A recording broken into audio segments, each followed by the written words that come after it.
Boa tarde a todos. Deixem-me ir direto ao assunto, começando sem meias palavras. Para mim, na minha perspectiva e na minha lembrança, o Estado Novo representou o mal absoluto. E sem querer cair num discurso antifascista primário, que eu acho que é redutor, que não é sequer intelectualmente sério e que muitas vezes até nos afasta da compreensão da verdadeira natureza malvada do Estado Novo, apesar disso, eu tenho que começar por dizer que, pensando muito na história de Portugal, não tenho uma dúvida que foi dos mais sinistros períodos da história portuguesa.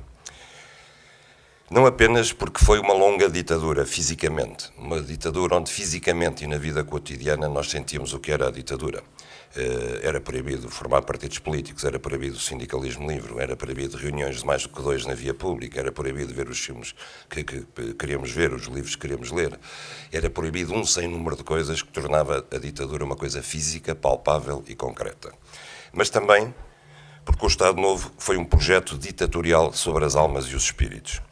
Foi um projeto de ditadura completa sobre um povo. Foi muito mais que um programa político, foi muito mais do que um simples projeto de governo do país, foi de facto um projeto de captura total de um povo. E que infelizmente teve sucesso. E porque teve sucesso, em minha opinião, deixou marcas que ainda hoje duram. Por exemplo, aquilo que eu acho que existe muito entre nós, que é uma falta de amor e de respeito pela liberdade. A liberdade, simplesmente. Que se traduz, por exemplo, na falta de capacidade de assumir riscos próprios, iniciativas, culpas próprias, a capacidade de defender a minha liberdade e a liberdade dos outros. Ao menor contratempo, há sempre portugueses disponíveis para pregar o regresso a uma ditadura, seja de esquerda ou de direita. Aquilo que para outros e noutros países é perfeitamente natural e inquestionável, como respirar em ar, para nós é por vezes como se fosse excepcional, como se fosse ainda transitório. E talvez seja por isso que estamos sempre a falar do 25 de Abril, como se não fosse já uma coisa adquirida, uma coisa natural, e como se a democracia pudesse estar em risco ou ser discutida todos os dias. Outro dos males do Estado Novo, que a meu ver perdura até hoje e com consequências trágicas, é a crença num Estado omnipresente, omnipotente e protetor, que a tudo e a todos acorre, dispensando as pessoas de tomarem em mãos o seu próprio destino. Isto passa por toda a vida portuguesa, inclusivamente pelo setor empresarial, que Salazar dominou com a lei do condicionamento industrial e que hoje ainda é responsável por termos muito poucos verdadeiros empresários com capacidade de risco e de inovação. Mas apesar de tudo o que se sabe, há ainda quem ache que Salazar foi um grande português. Ainda há tempos foi isso que os espectadores de um programa de televisão determinaram. Esses ou não amam a liberdade, ou não amam a verdade, ou não amam o conhecimento. Mas há também quem, sabendo o que se passou, conceda em relação à figura de Salazar. Ou porque era um homem probo, ou porque morreu com 4.500 no banco, ou porque nunca quis nada para si, ou porque nunca foi corrompido, ou por qualquer outra razão. Sobre isso, eu não faço qualquer concessão. Salazar foi uma figura radicalmente mesquinha, pequeno de alma, de espírito, como de corpo. Um provinciano no pior sentido, fechado numa vida toda com a governanta, a afilhada e o galinheiro, de pantufas calçadas, sentado no mesmo sofá de sempre, vigiando o país como um velho abutre. Como escreveu a minha mãe, e eu cito o poema não porque seja da minha mãe, mas porque eu acho que caracteriza exatamente o que era o discurso e o Salazar. O velho abutre é sábio e alisa as suas penas.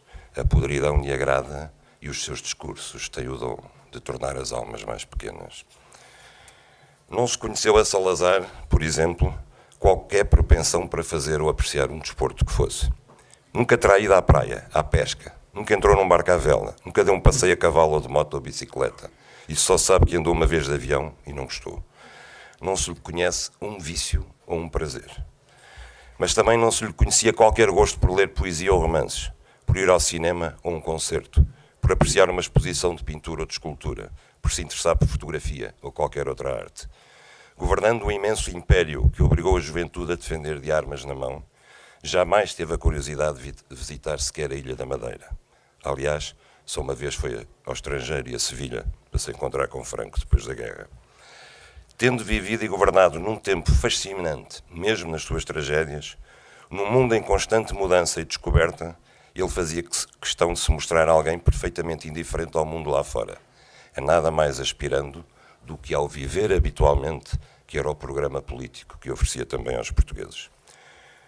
O salazarismo vivia impregnado de proclamações patrióticas e grandiloquentes sobre os feitos dos portugueses de antes, bem traduzidas, aliás, naquilo que foi, em plena Segunda Guerra Mundial, a Exposição do Mundo Português de 1940, onde se exaltava o Império e os feitos de todos os portugueses antigos.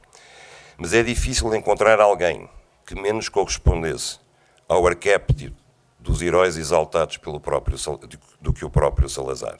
Ninguém o imaginaria, enquanto português, a embarcar de uma caravela em 1500, a comandar uma bandeira no Brasil em 1600, ou a ir, sei lá, para a Groenlândia pescar bacalhau no século XX. O pior do salazarismo, para mim, aquilo onde verdadeiramente se revela a sua natureza malsã, é que para submeter um país à sua vontade e às suas ideias, ele afastou, sufocou as qualidades dos portugueses e apostou tudo nos seus defeitos. Vejam o que ele diz, citado pelo Marcelo. O povo português é bondoso, inteligente, sofredor, dócil, hospitaleiro, trabalhador, facilmente educável, mas excessivamente sentimental e com horror à disciplina. Era assim que ele via os portugueses, e não admira, portanto, que achasse que o povo adequado a prescindir da liberdade, que ele via como irmã gêmea da desordem, eram os portugueses.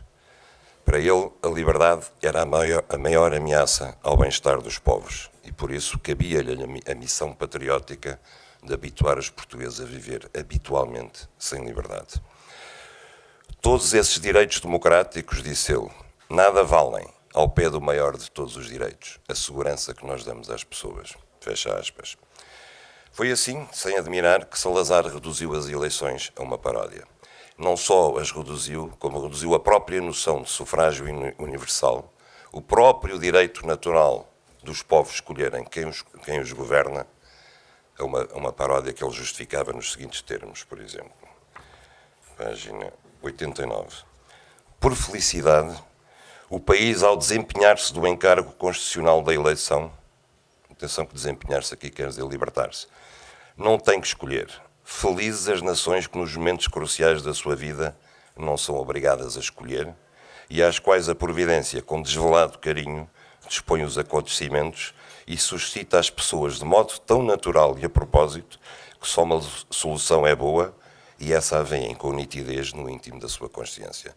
Essa solução era, bem vista, a União Nacional. Ou, esta outra passagem, a página 209.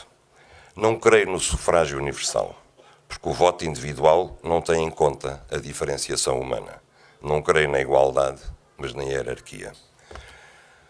Estas citações são extraídas deste livro e chegou à altura de dizer que, em minha opinião, a primeira razão do sucesso da escrita deste livro é a forma como o Marcelo Teixeira o organizou. O livro segue cronologicamente todo o período do Estado Novo, cada capítulo corresponde a um ano, em cada capítulo há uma página que elenca os acontecimentos mais importantes em Portugal e no mundo nesse ano, e não só do ponto de vista político, não só do ponto de vista da situação, mas também sob outros pontos de vista relevantes para perceber a época e o ano que se vivia. E depois é construído a partir daí com uma série de citações sobre o Estado Novo, que são determinantes para se entender o caráter ideológico e o tal programa de ocupação de almas e espíritos de que falei atrás. Entre as citações, o Marcelo faz uma explicação para o contexto em que esta citação é feita. Se, por exemplo, ele põe o Marcelo Caetano a falar sobre a mocidade portuguesa, ele explica a seguir como nasceu, para que servia, em que se inspirou a mocidade portuguesa e qual foi o seu curso de vida. Na verdade, o que desta organização resulta, portanto, não são histórias do Estado Novo, como diz o autor, mas sim uma verdadeira história do Estado Novo. Talvez o Marcelo tenha querido fugir à classificação do livro como histórico e ele próprio como historiador. Eu não posso ajudá-lo aí porque falta-me competência para definir o que é que seja um historiador ou não e já ouvi demasiadas discussões sobre o assunto para ter ficado clarificado. Mas para mim, um livro de história é sempre um encadear de histórias ao longo de um tempo e que no final produzem um resultado coerente e sistematizado, capaz de responder à pergunta como foi que aquilo aconteceu. Essa tarefa o Marcelo conseguiu-a, e a meu ver, com grande brilhantismo. E tê-lo-á feito com isenção, como se recomenda a quem escreve sobre a história? A essa magna questão eu só posso responder com a minha própria opinião, que é um sim convicto, e baseado no que eu próprio entendo que seja o dever fundamental de quem escreve sobre história. Deve ser isento e neutral quanto aos factos, o que desde logo implica um grande rigor na sua seleção. Escolher com isenção o que mete no livro e o que deixa de fora. Não tem, de outro passo, o mesmo dever de neutralidade e isenção quando, debruçando sobre um facto, o encadeia e o narra à luz da sua própria análise. É verdade que devemos ter sempre cautela nos juízos morais e políticos que fazemos sobre factos que se passaram lá atrás. Devemos ter sempre muito bem presente que já houve tempos em que as mulheres não podiam votar e que havia escravatura legal e que, portanto, as ideias políticas e morais do homem foram avançando e que não é inteiramente justo julgar os acontecimentos de então à luz do que são as nossas ideias de hoje. Mas não temos por isso que nos abstrair do seu significado, ao ponto de nos remetermos a um relato desprovido de qualquer juízo de valor. De outro modo, todos os livros de história ou sobre história seriam iguais, um mero enunciado de factos acumulados, desprovidos de contexto e enquadramento, que às vezes até tornaria impossível a sua compreensão. Obviamente que o Marcelo Teixeira não tem nem jamais teve qualquer simpatia pelo regime que estudou. Isso torna a tarefa mais fascinante para quem escreve, mas obriga também a estar mais atento a constantes armadilhas, das quais, a meu ver, ele se desembaraçou de forma inatacável. E para isso muito contribuiu, como já disse, a estrutura da obra que adotou, e tal como ele a concebeu. A constante alternância entre o relato frio dos factos e o discurso direto dos seus intervenientes concede aos réus do Estado Novo mais do que o contraditório e o direito de defesa. Concede uma verdadeira oportunidade de justificar mais uma vez e a posteriori e para a eternidade o que é que se passou e porque é que fizeram assim. E no final, quem acaba por fazer o juízo não é o autor, é o leitor, que por ele foi conduzido a fazer o seu próprio juízo. Para isso, para mim, é isto a moral exigível num livro que escreve sobre história. Uma das mais notáveis coisas deste livro também, a meu ver, é a abordagem global que Marcelo Teixeira faz ao Estado Novo. Porque o Estado Novo não foi apenas um projeto, um programa político destinado a governar Portugal durante um período episódico de tempo. Pode ter nascido para pôr fim à desordem cívica e financeira em que Portugal estava, tal como nos contaram depois os seus mentores. E aqui fica implícito, como é óbvio, um aviso à navegação nos tempos de hoje. Se esse era o objetivo inicial do Estado Novo, a partir do momento em que Salazar toma as rédeas do poder e que a Constituição de 33 é aprovada, o Estado Novo torna-se num projeto global. Já não está de passagem para pôr fim à desordem e pôr ordem nas contas públicas. Veio para ficar e, por isso, vai-se ocupar de tudo, rigorosamente tudo. Não só ocupando as ruas e os quartéis, o Estado e as Forças Armadas, a Igreja e a Justiça, os jornais e a cultura, mas, sobretudo, ocupando as mentalidades e os espíritos. E, por isso, ele durou meio século. Tudo passa a ter um só objetivo, um só programa político: servir a pátria, que o mesmo é servir Salazar, pois que uma e outra entidade são, afinal, a mesma. Não há nada a que a mão de Salazar não chegue. Não há nada de que o Estado Novo não se ocupe. Ocupa-se das mulheres em casa, ocupa-se de educar patrioticamente a juventude, ocupa-se de regular as relações com a Igreja, ocupa-se dos casamentos católicos, ocupa-se das Forças Armadas, ocupa-se de disciplinar o mundo do trabalho através das corporações, ocupa-se de disciplinar os empresários pondo-os ao serviço do regime, ocupa-se de dizer o que é que os portugueses podem ou não podem pensar, fazer, ler, ocupa-se até de dizer quem é que está autorizado a viajar e sair de Portugal. Para terem uma ideia, é evidente que vocês têm uma ideia, mas eu queria ter uma ideia citada, por exemplo, do que Salazar pensava sobre a censura. Recorro de novo ao livro do Marcelo, a página 60, para dizer... não, sim, página 60. A censura hoje, por muito paradoxal que a afirmação lhe pareça, constitui a legítima defesa dos Estados livres, independentes, contra a grande desorientação do pensamento moderno, a revolução internacional da desordem. Vejam como ele tinha o terror do que chamava a desordem.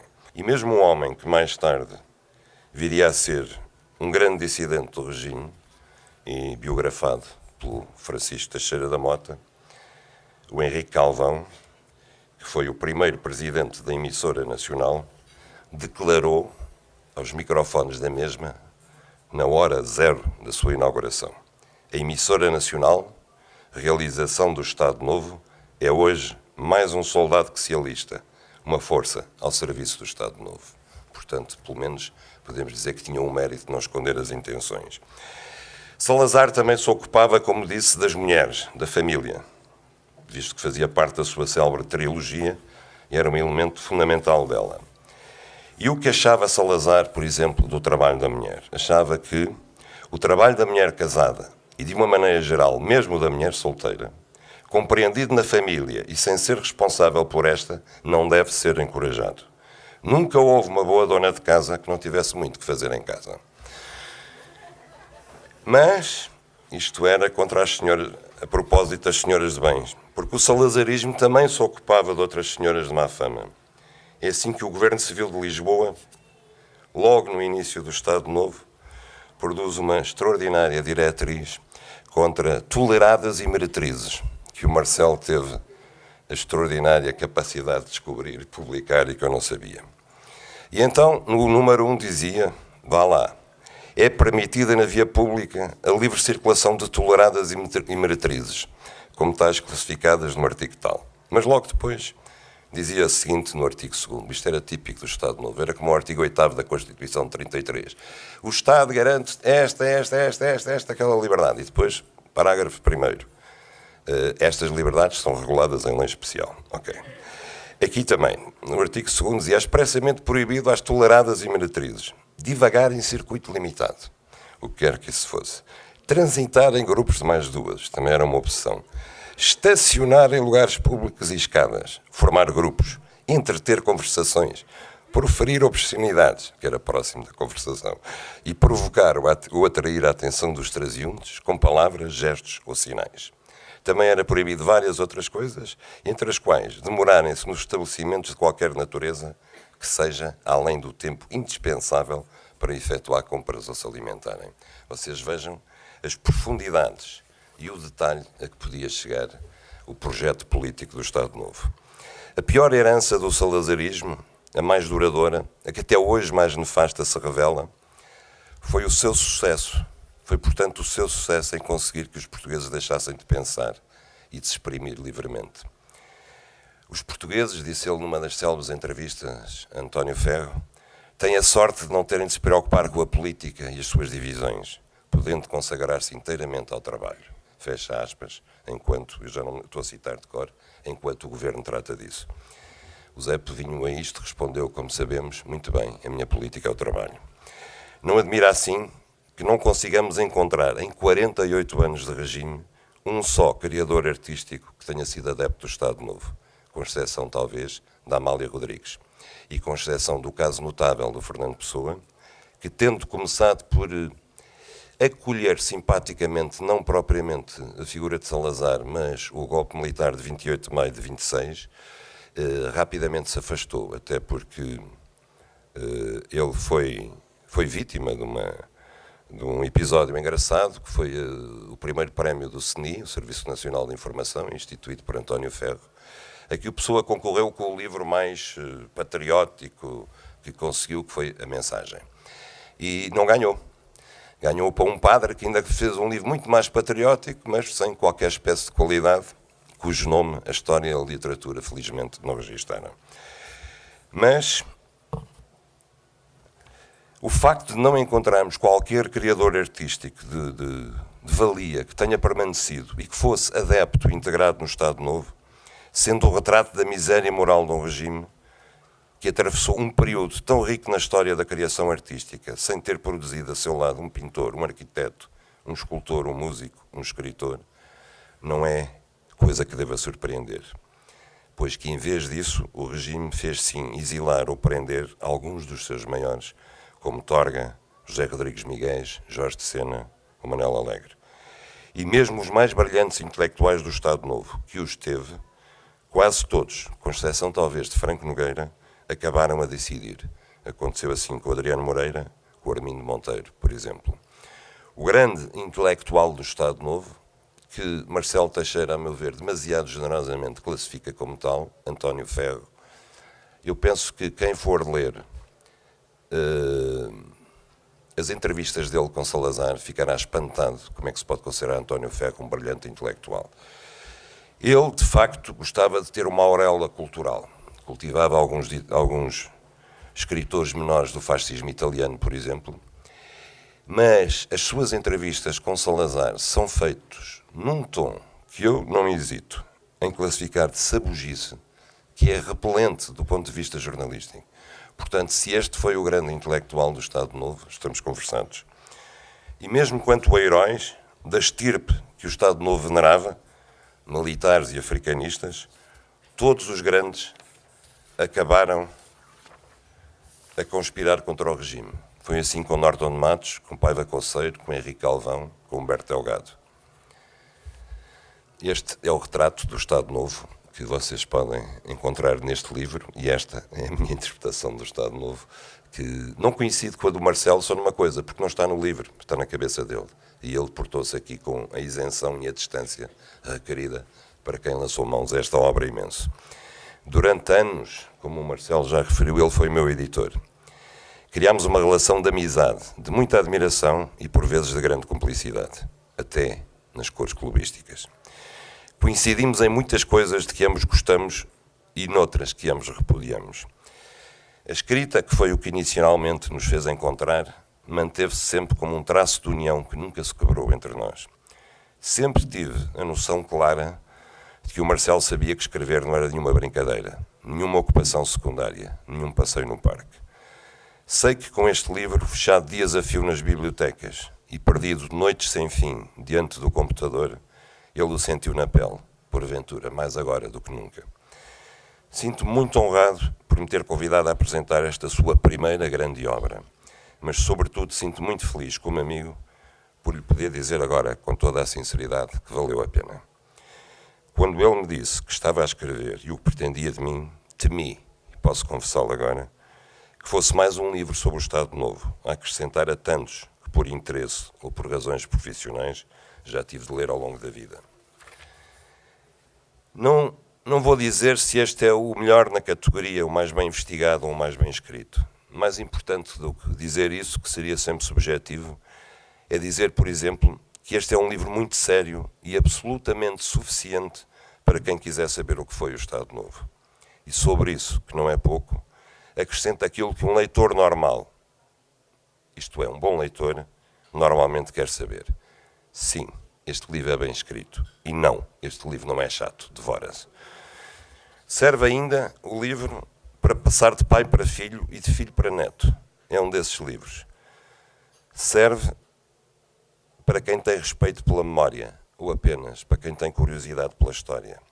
E serve para lembrar como é que certas coisas, que sempre começam em nome da pátria e da sua salvação, sempre acabam da mesma fatal e odiosa maneira. Esta história do Estado Novo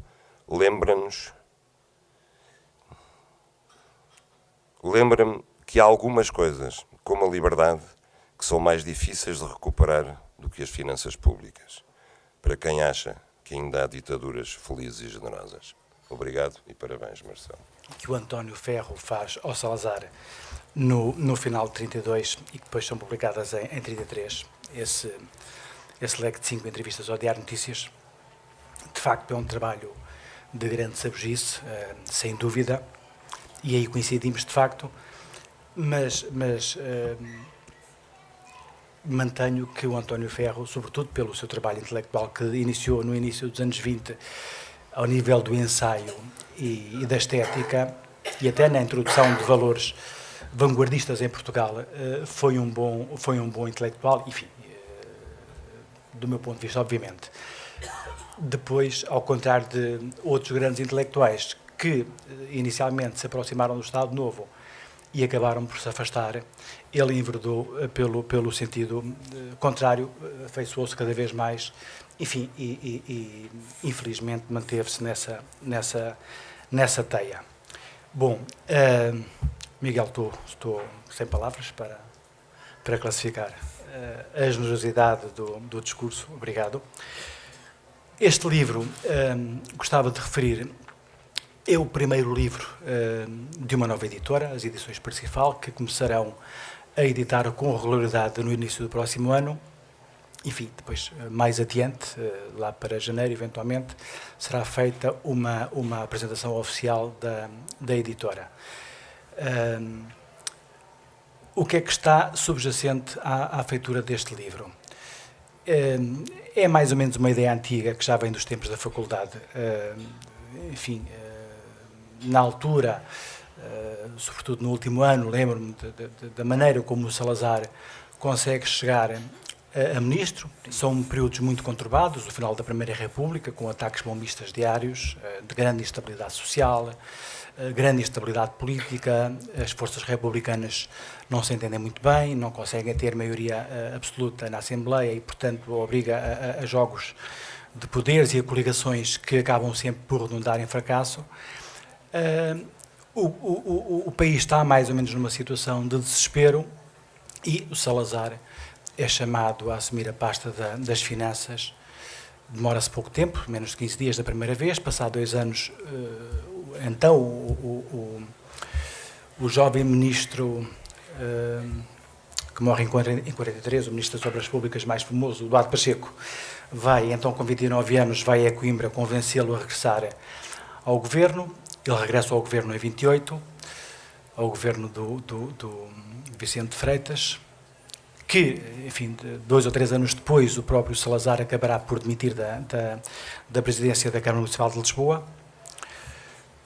E o Salazar consegue gerir muito habilmente todas as correlações de forças monárquicas, republicanas e católicas, acabando por estar presente em vários ministérios, como Ministro das Finanças, e tornando-se insubstituível com aquela aura de mago das finanças, acabando o Presidente da República, o Marechal Carmona, que na altura ainda não era Marechal, a impô-lo como elemento fundamental, como condição para a constituição do governo. Ou seja, ele convida, por exemplo, os generais Ivano Ferraz ou Domingos de Oliveira a formar governo, mas impõe-lhes a condição de tu formas governo, mas o Ministro das Finanças tem que ser o Oliveira Salazar, e assim acontece.